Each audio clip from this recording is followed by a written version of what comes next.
Jika ada di antara kami yang datang membawa kesulitan ya Allah, dan menengadahkan tangannya bermohon kepadamu ya Allah, memohon solusi kesulitan di rumah tangganya, pekerjaannya, kehidupan sosialnya, maka mohon ya Allah dengan ketulusan amalnya, hilangkan seluruh kesulitannya dan angkat seluruh kesulitannya ya Allah. Bila pun ada di antara kami yang memiliki hajat tersembunyi, ia mohonkan dalam jiwanya dan tidak ia jaharkan, maka mohon selama itu baik untuk dunia dan akhiratnya, kabulkan ya Arhamar Rahimin. Dan kami tidak sanggup ya Allah mendengar kata neraka, maka mohon ya Allah, mohon ya Allah, mohon lindungi kami dari ancaman neraka. Bifadlika subhana rabbika rabbil izzati amma yasifun. Allahu akbar,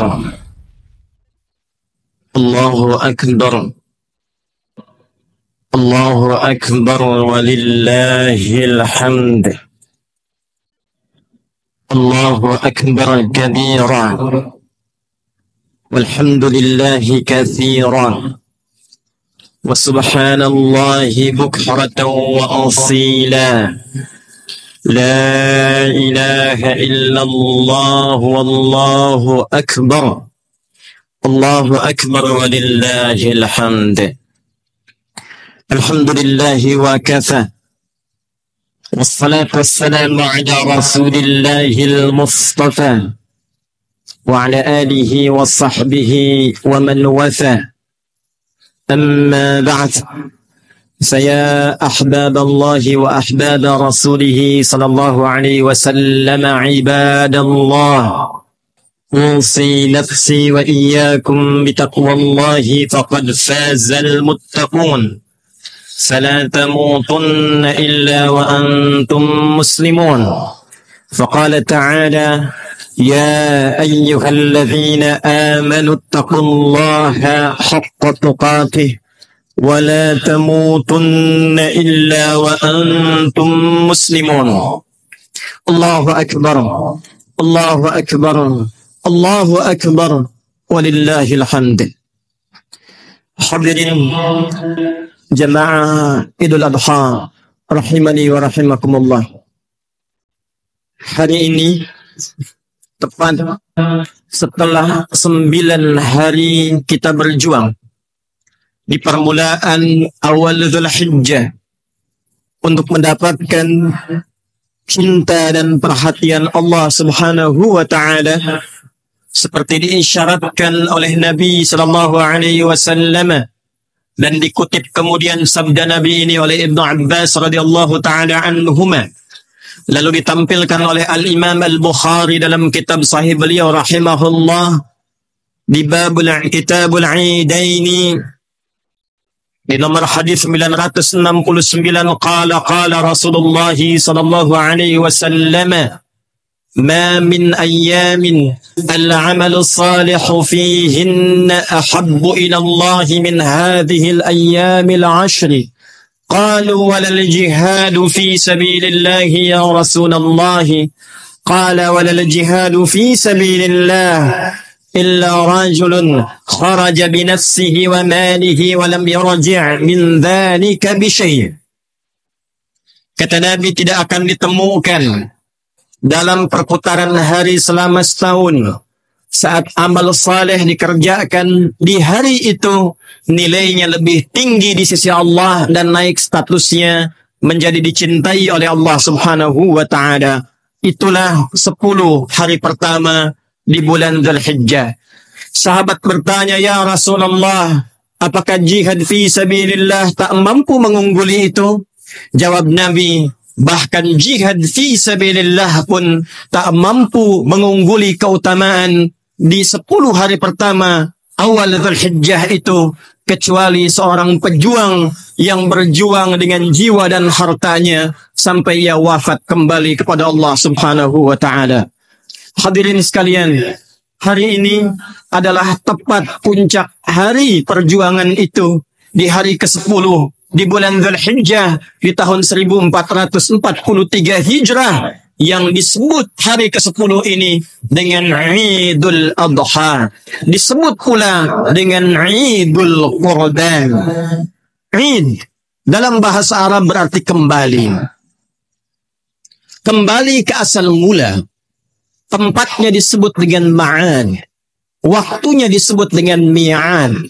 Satu saat kita akan kembali kepada Allah Subhanahu wa ta'ala, sang pencipta kita. Innal ladzi farada 'alaika al-Qur'ana laradduka ila ma'ad. Sungguh yang telah memfardukan kepada engkau Muhammad sallallahu alaihi wasallam dan sampaikan, viralkan kepada seluruh umatmu yang telah memfardukan kepadamu seluruh ketentuan dalam berkehidupan dalam Al-Quran itu, kelak pasti akan mewafatkanmu dan mengembalikan engkau ke tempat kembali. Ma'ad, tempat kembali. Waktunya disebut dengan mi'ad. Innallaha la yukhliful mi'ad. Sungguh Allah tidak akan pernah menyalahi janjinya. Setiap kita pasti akan wafat dan kembali kepada Allah Subhanahu wa ta'ala. Saat kembali itu disebut dengan Id. Maka Id merefleksikan pesan kepada kita bahwa satu saat kita akan kembali berputar waktu, dan puncaknya kembali kepada Allah Subhanahu wa ta'ala, sang pemilik waktu dan keadaan. Tapi apakah setiap hamba yang akan kembali kepada Allah mendapatkan suasana pengembalian yang diridhai oleh Allah? Apakah setiap hamba yang akan wafat dan berpulang kepada Allah memiliki bekal yang cukup untuk mendapatkan rahmat Allah? Apakah setiap hamba yang akan berpulang kepada Allah sudah pasti diampuni oleh Allah? Apakah setiap hamba yang akan meninggal dan berpulang kepada Allah akan disambut dengan kalimat, Ya ayyatuhan nafsul mutmainnah, irji'i ila rabbiki radiyatan maradiyah, fadkhuli fi ibadi wadkhuli jannati. Apakah setiap hamba yang akan berpulang akan pulang dalam keadaan husnul khatimah? Allahu akbar, Allahu akbar, Allahu akbar walillahil hamd. Sebelum kita menjawabnya hadirin, maka Allah sudah lebih dulu menginginkan setiap hamba yang berpulang memiliki kedekatan dengan Allah Subhanahu wa ta'ala. Setiap hamba yang berpulang mesti mendapatkan rahmat Allah Subhanahu wa ta'ala. Setiap hamba yang berpulang mesti mendapatkan ampunan Allah Subhanahu wa ta'ala. Kedekatan yang berlebih dalam bahasa Arab disebut dengan qurban, dari asal kata kerja qaruba yang berarti sesuatu yang dekat. Qurban bentuk superlatif dari kata qaruba yang berarti menjadi semakin mendekat. Idul Qurban hakikatnya memberikan pesan kepada kita bahwa latihan, momentum, kesempatan yang disajikan oleh Allah Subhanahu wa ta'ala khususnya di pembuka Dzulhijjah itu adalah momentum yang disediakan untuk kita, ditampilkan untuk kita untuk membangun kedekatan lebih dengan Allah Subhanahu wa ta'ala. Sehingga dengan itu saat tiba waktunya Id kita pulang. Bukan hanya hadir kembali ke hari raya ini, bukan hanya mengembalikan kita pada momentum salat 2 rakaat dan duduk mendengarkan khutbah, tapi pesan jauhnya saat tiba waktunya kita untuk pulang, maka kurban keadaan kita telah lebih dekat dengan Allah Subhanahu wa ta'ala. Allahu akbar, Allahu akbar, Allahu akbar, walillahil hamd. Hadirin, untuk melahirkan sifat kurban yang berkualitas itu, maka Allah memberikan kesempatan pada setiap hamba untuk menempuh 3 jalan yang berbeda jalannya, tapi serupa esensinya.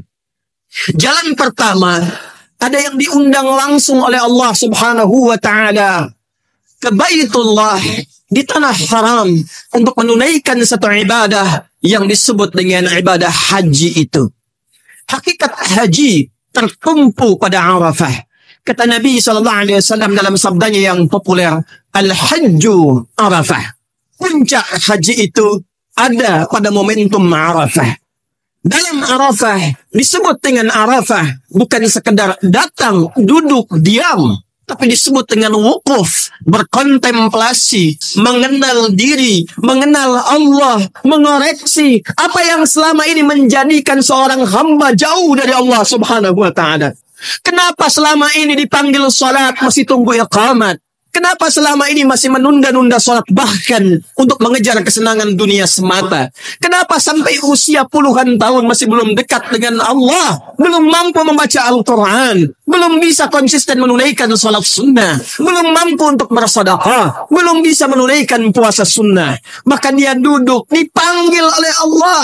Duduk untuk merenung dekat Baitullah. Kalau sudah dekat dengan Baitullah, diminta untuk merenungkan, meninggalkan sementara urusan dunianya untuk mengenali dirinya, mengenal Allah, sehingga melahirkan kualitas hamba yang dekat dengan Allah Subhanahu wa taala, merasakan kedekatan lebih. Karena itu ketika datang di dekat Ka'bah, dia merasa dekat dengan Allah. Ketika wukuf dia menangis, ketika wukuf dia bermunajat, ketika wukuf dia memohon rahmat.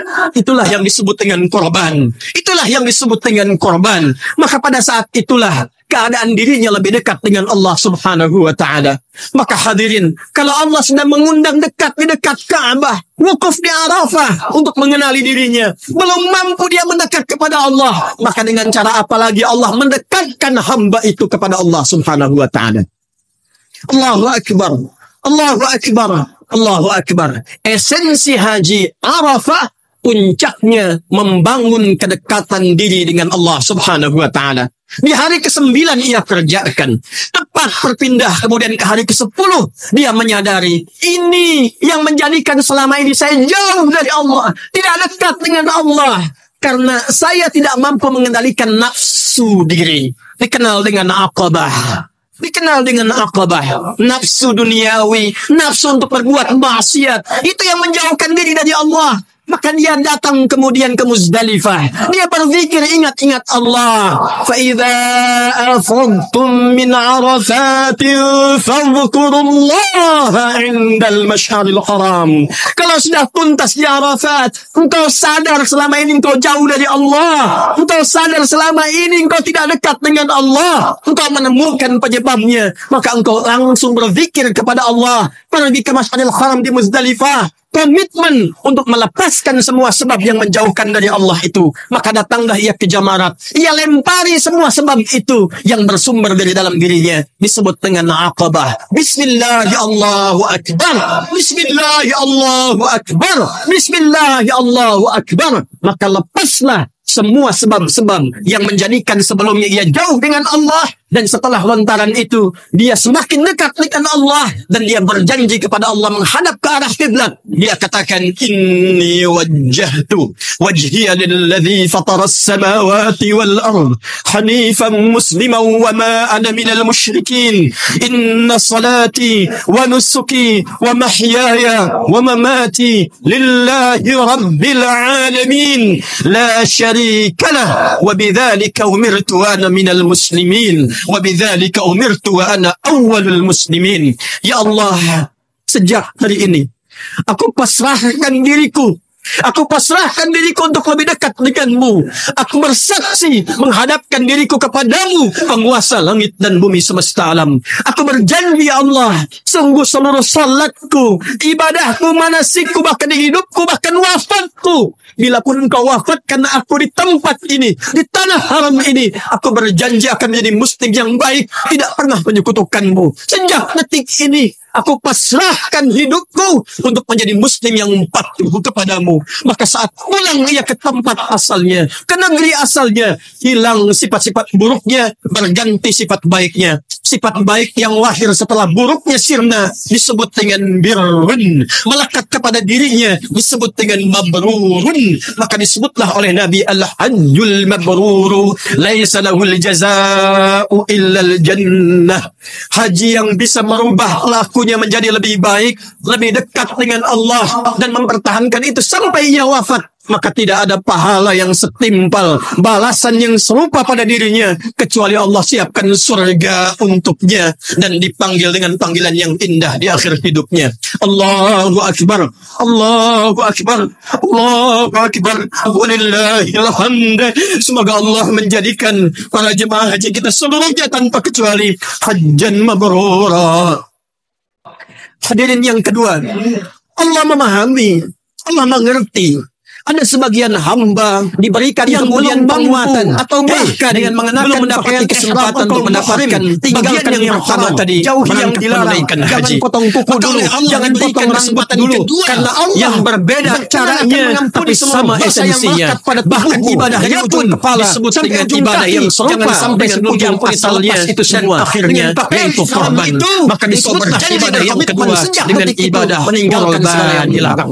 Maka yang berkorban yang menyiapkan hewan korban, maka disabdakan oleh Nabi sallallahu alaihi wasallam oleh Nabi sallallahu alaihi wasallam dalam jika yang riwayat Muslim mengenakan pakaian ihram lembaran seperti kain kafan Salamah radhiyallahu taala anha dari Ummu Salamah radhiyallahu taala anha dari Nabi sallallahu alaihi wasallam dari Nabi sallallahu alaihi wasallam qala idza uhilla hilalu dzul hijjah wa arada ahadukum an yudhhiya fala yamassa min sya'rihi wa adharihi syai'a. Jika ada di antara anda yang telah memasuki awal Dzulhijjah dari 1 sampai tanggal 10 itu dan berkenan untuk ikut ibadah kurban, mempersembahkan ibadah melalui hewan kurban, maka kata Nabi, selama dia sudah menyiapkan dan meniatkan hewan kurbannya, jangan dulu potong rambut yang melekat pada seluruh tubuhnya.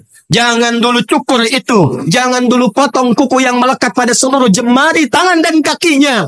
Apa yang diinginkan oleh sabda Nabi ini? Agar ia mendapatkan keserupaan dengan orang yang mengenakan pakaian ihram. Supaya Allah berkenan mengampuni dosa-dosanya dari ujung kepala sampai dengan ujung kakinya. Karena itulah ketika yang mengenakan pakaian ihram selesai wukuf, dia datang kemudian ke Muzdalifah, dia ke Jamarat, dia melontar jumrah, dia katakan Bismillah ya Allahu Akbar. Bukankah yang menyembelih hewan di sini mengatakan kalimat yang sama? Bismillah ya Allahu Akbar.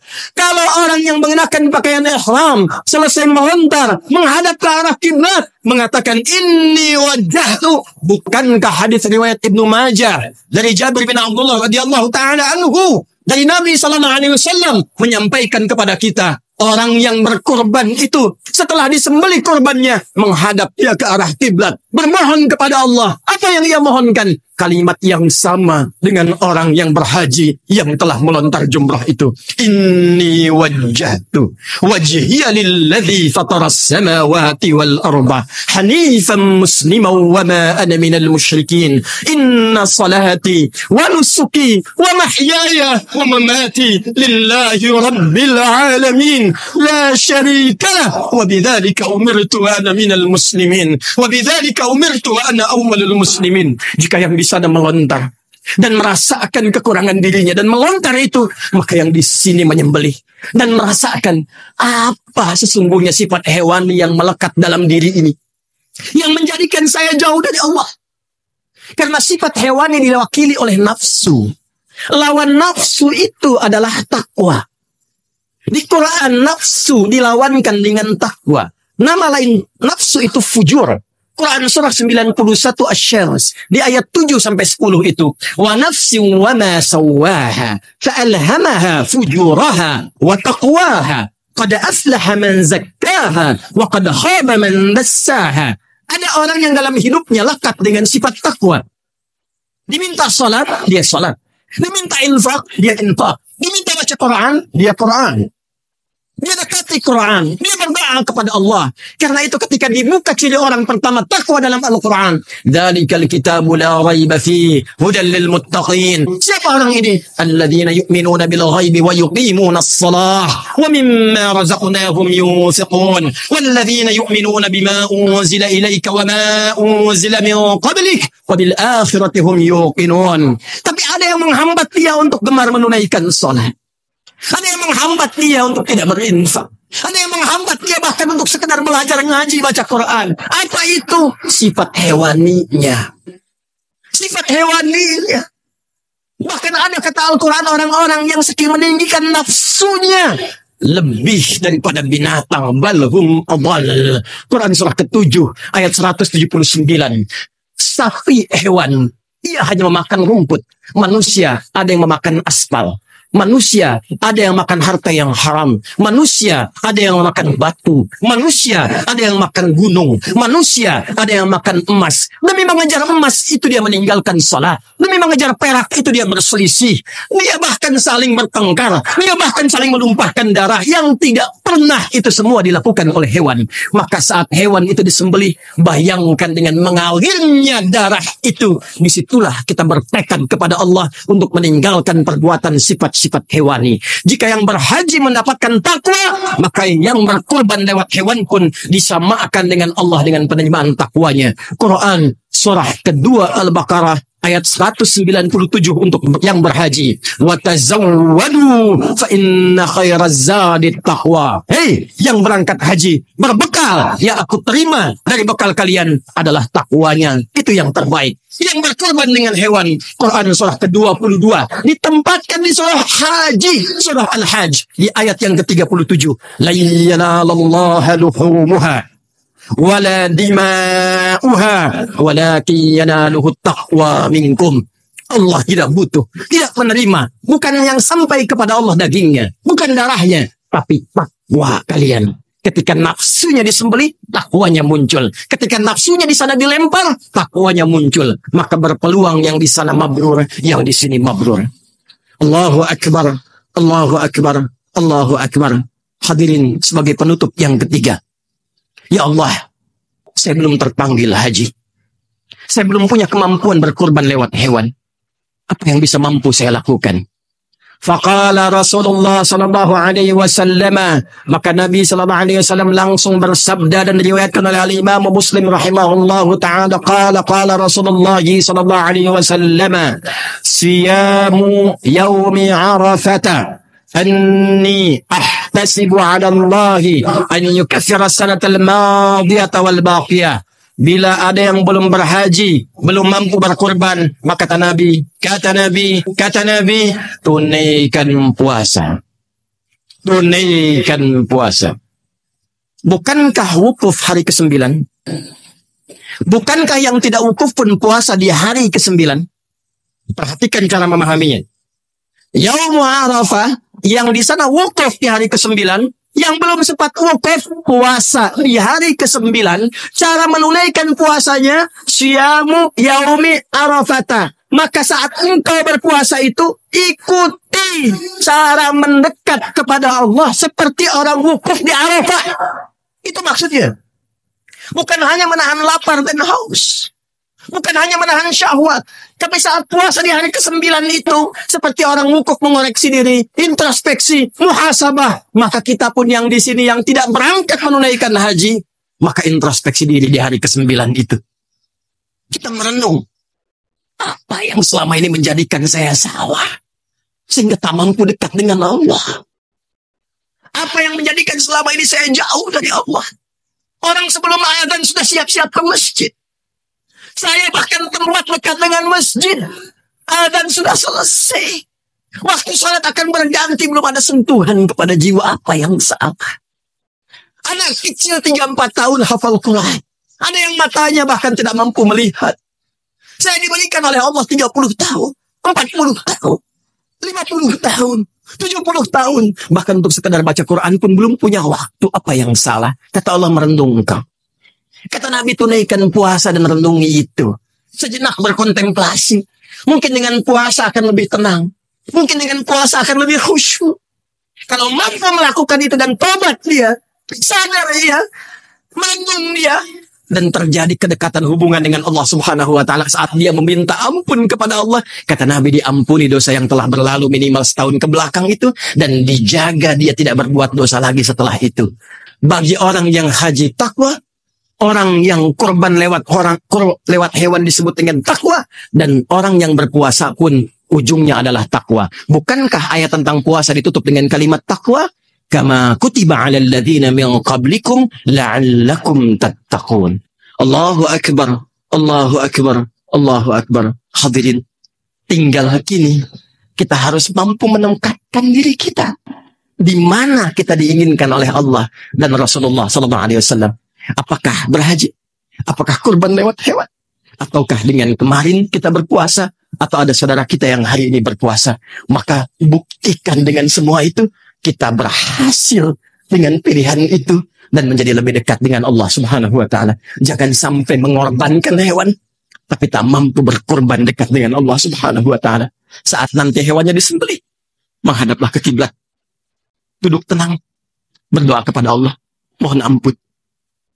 Saat ini kita bertakbir, yang berhaji kita doakan juga mabrur.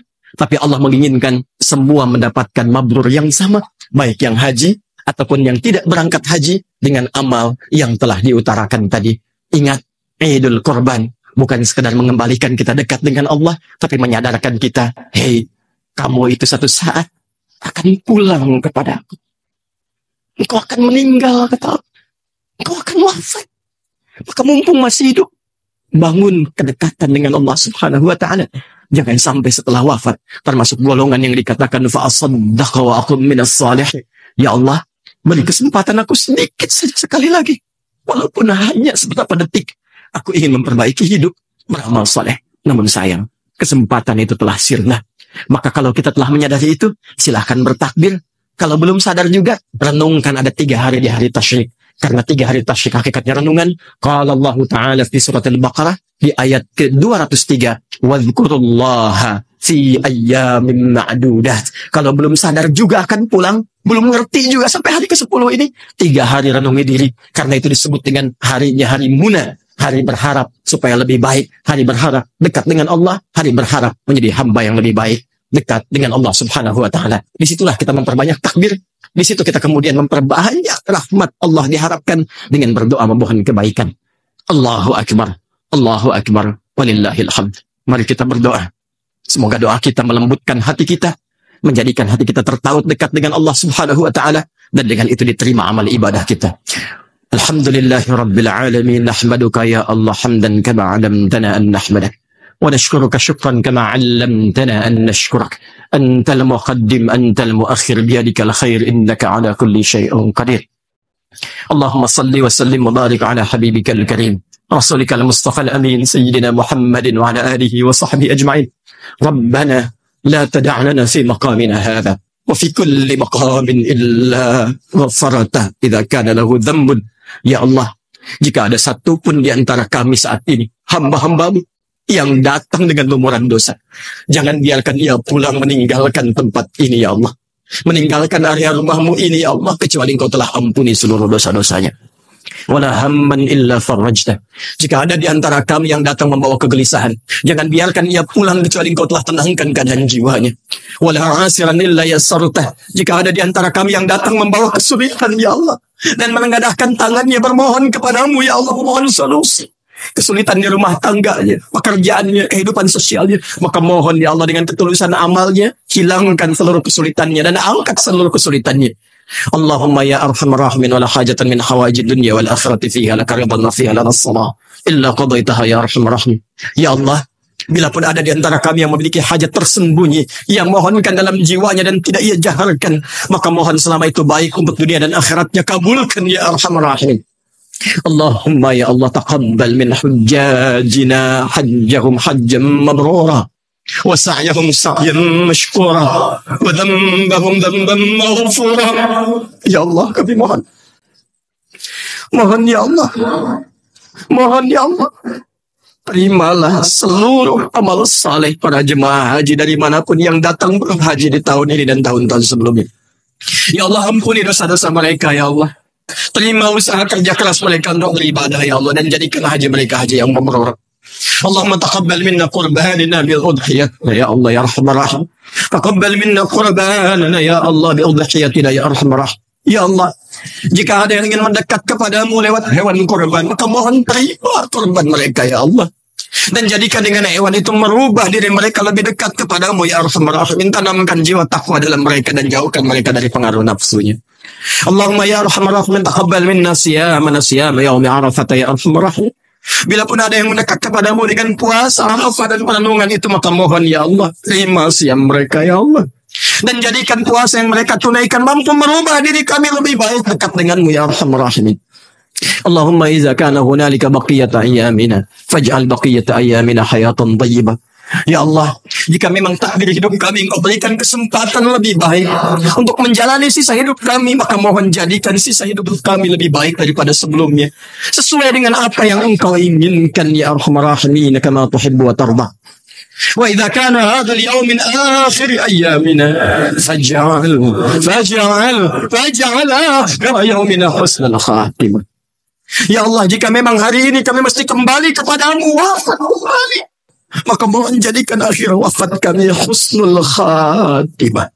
Tawaffana muslimin biqaulina la ilaha illallah Muhammadur Rasulullah wa qawlika ya ayyatuhan nafsul mutmainnah irji'i ila rabbika radiyatan fadkhuli fi ibadi wadkhuli jannati. Ya Allah, jika kalah kami masuk dalam sakratul maut kami, maka ringankan lisan kami untuk mengucap kalimat la ilaha illallah Muhammadur Rasulullah, dan mohon meringankan sakratul maut kami dengan jawabanmu yang indah. Jiwa-jiwa yang tenang, ya ayyatuhan nafsul mutmainnah irji'i ila rabbika radiyatan maradiyah. Cepat pulang kepada Rabbmu, aku ridha dengan amalmu, engkau pun akan ridha dengan pemberianku. Fadkhuli fi ibadi wadkhuli jannati. Masuk dalam golongan hamba aku siapkan surga untukmu. Allahumma ighfir lana kal aba idza kana hunalika ba'd al ma'asi min azwajina wa dhurriyyatina bisababina. Ya Allah, ampuni kami dosa para ayah ya Allah. Jika memang istri kami, anak-anak kami bermaksiat karena kami ya Allah. Waghfir lana ummahat idza kana hunalika min azwajina wa dhurriyyatina 'amilul ma'siyah bisababina. Dan ampuni dosa para ibu, para istri jika memang suami mereka, ayah dan anak-anak bermaksiat karena ibunya ya Allah.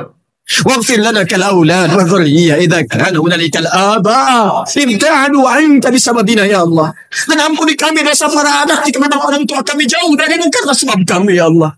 Allahumma alhiqna ma'alladhina an'amta 'alaihim minan nabiyyin was-siddiqin wasyuhada'i was-salihin wa husna ulaika rafiqa. Ya Allah, kumpulkan kami kembali di surga bersama Rasulullah sallallahu alaihi wasallam. Orang-orang saleh, para syuhada dengan keluarga besar kami, dengan tetangga-tetangga kami, dengan teman-teman kami, dengan kerabat-kerabat kami, di komplek kami ya Allah, di tempat kami, di bangsa kami, di negeri kami. Allahumma hafadh Indonesia waj'alha baldatan thayyibatan wa baldan tarbah. Ya Allah, mohon jaga negeri Indonesia ya Allah.